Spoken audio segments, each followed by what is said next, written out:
Hello guys, welcome to my channel and be fluent speak English. Today we will read a story The Wicked Moneylender. Okay, start now. Long ago there lived a very rich moneylender, Kanhaiya Lal. He was a minister.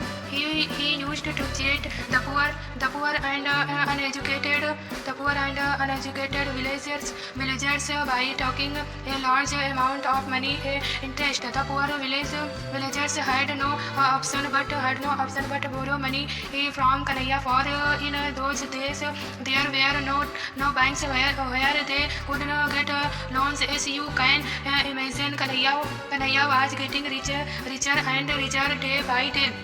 One day, after doing a lot of business in the market, Kanhaiya was returning home. On his way, he lost a bag of gold coins. The next day, he announced a reward of a gold coins to anyone who found and returned his bag.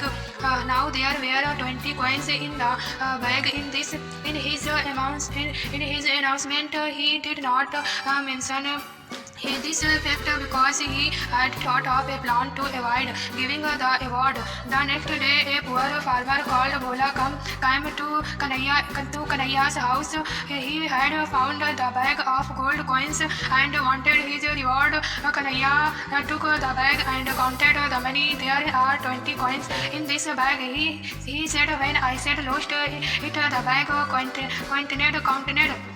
counted 21 coins. It seems you have already taken your reward. Bhola was astonished. God is my witness. I have not opened your bag. He said, get out of my house, you liar!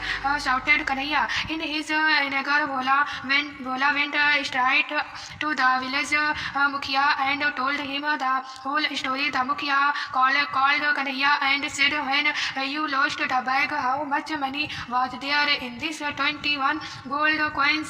Said Kanhaiya, how much money is there in the bag? That Bhola found 20 coins, said Kanhaiya. It seems that Bhola has found some other lost bag because yours had more money in it. Since no one has claimed his bag, Bhola can keep it, decided the Mukhiya. Thus he taught Kanhaiya a lesson which he would never forget. Okay, thank you for watching this video. Like and subscribe. Bye bye.